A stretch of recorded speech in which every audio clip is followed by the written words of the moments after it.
మన ప్రభు అయిన యేసుక్రీస్తు నామములో మీ అందరికీ శుభములు తెలియజేయుచున్నాము. నిర్గమకాండము 20వ అధ్యాయము 16వ వచనము. నీ పొరుగువాని మీద అబద్ధ సాక్ష్యము పలుకకూడదు. ప్రియ దైవచనమా, ఇది దేవుడు ఇచ్చిన ఆజ్ఞలలో ఒక ఆజ్ఞ. ఇదే ఆజ్ఞని గురించి మత్తయి సువార్త 19వ అధ్యాయము 18వ వచనములో యేసయ్య కూడా జ్ఞాపకము చేస్తూ ఉన్నాడు. ప్రియ దైవజనమా, అన్యాయముగా సాక్ష్యము మనము పలకకూడదు.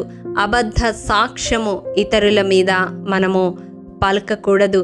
చూడండి, నిర్గమకాండము 23వ అధ్యాయం 1వ వచనం ప్రకారం లేని వార్తను పుట్టింపకూడదు అని వ్రాయబడి ఉంది. అబద్ధ సాక్ష్యము అనేది లేని వార్తే కదా. అక్కడ ఉన్నది లేనట్టుగా, లేనిది ఉన్నట్టుగా అబద్ధ సాక్ష్యమును ఇతరుల మీద పలకనేకూడదు. ప్రియ దైవజనమా, అట్టి రీతిగా పలుకుటకై ప్రేరేపించువారు దుష్టులు అని ఆ భాగంలో మనము చూస్తాము. అటువంటి దుష్టులతో కలవకూడదు అని కూడా వాక్యము తెలియజేస్తూ ఉంది. ప్రియ దైవజనమా, ఎందుకనగా అబద్ధ సాక్ష్యము పలుకుట మన శిక్షకు కారణమవుతుంది. సామెతల గ్రంథం 19వ అధ్యాయం 5వ వచనం ప్రకారం కూట సాక్షి శిక్ష నొందకపోడు అని మనం చూస్తాము. అవును, అబద్ధ సాక్ష్యము పలికినప్పుడు దానికి తగిన శిక్ష తగిన కాలములో అనుభవించవలసి వస్తుంది. ఎందుకనగా దేవుడు న్యాయవంతుడు. రహస్యమందు చూచుచున్న దేవుడు మన రహస్యములన్నిటినీ ఎరిగినవాడు. తప్పక మన దోషమునకు శిక్ష అనుభవించేలా దేవుడి కార్యము ఉంటుందని గ్రహించి జాగ్రత్త పడాలి. ప్రియ దైవజనమా, పొరుగువాని మీద నింద మోపేవారు దేవుని సన్నిధిలో నిలువజాలరు. 15వ కీర్తన 1 నుండి 3 వచనాలు మనము గమనించినట్లయితే, కొండెములాడని నాలుక, చెలికానికి కీడు చేయని మనస్సు, పొరుగువాని మీద నింద మోపని మనస్సు గలవారు, హృదయపూర్వకంగా నిజము పలుకువారు దేవుని సన్నిధానములో నివసించగలరని మనము చూస్తాము. కాబట్టి ప్రియ దైవజనమా, ఒక చిన్న అబద్ధ సాక్ష్యమే కదా అనుకుంటాము, కానీ అది దేవుని సన్నిధిలో మనం ఉండకుండా చేస్తుందని గ్రహించాలి.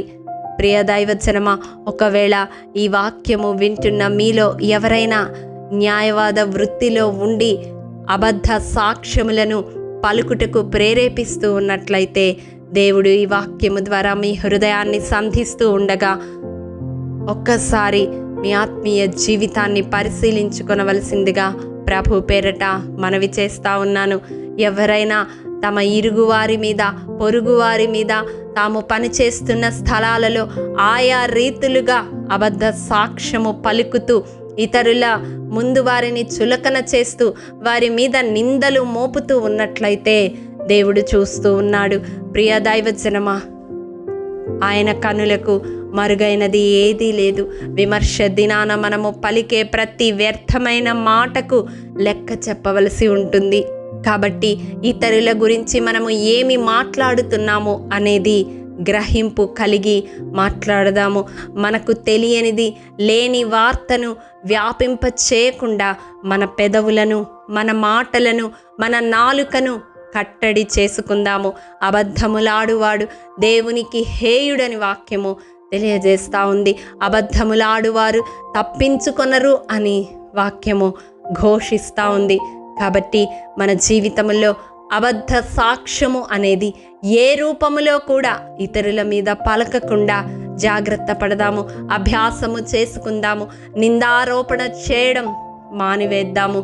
అన్యాయముగా ఇరుగువారి మీద, పొరుగువారి మీద మాటలు తూలకుండా, బంధుమిత్రుల మీద, రక్త సంబంధీకుల మీద నిందలు మోపకుండా జాగ్రత్త పడదాము. దేవుని కృపకు పాత్రులవుదాము. అతి కృపదేవాది దేవుడు మనందరికీ అనుగ్రహించునుగాక. ఆమేన్.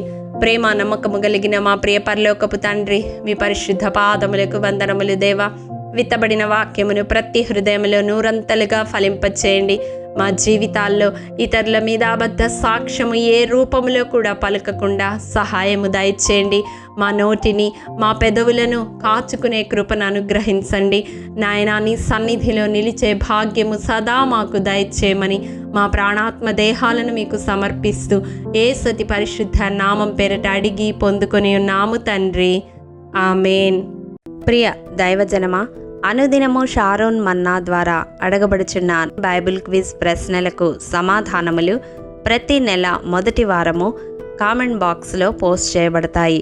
కాబట్టి గమనించి మీకు తెలియని ప్రశ్నలకు సమాధానములు తెలుసుకొనగలరని ప్రభు పేరట మనవి చేయుచూ ఉన్నాము.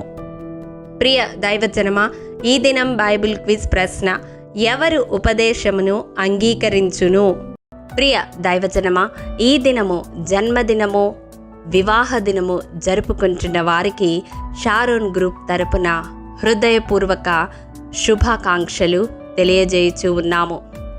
దేవుడు శ్రేయస్కరమైన ఆశీర్వాదములతో ఈ సంవత్సరాది నుండి సంవత్సరాంతము వరకు మిమ్ములను నింపాలని ప్రార్థిస్తూ ఉన్నాము. ఆమేన్.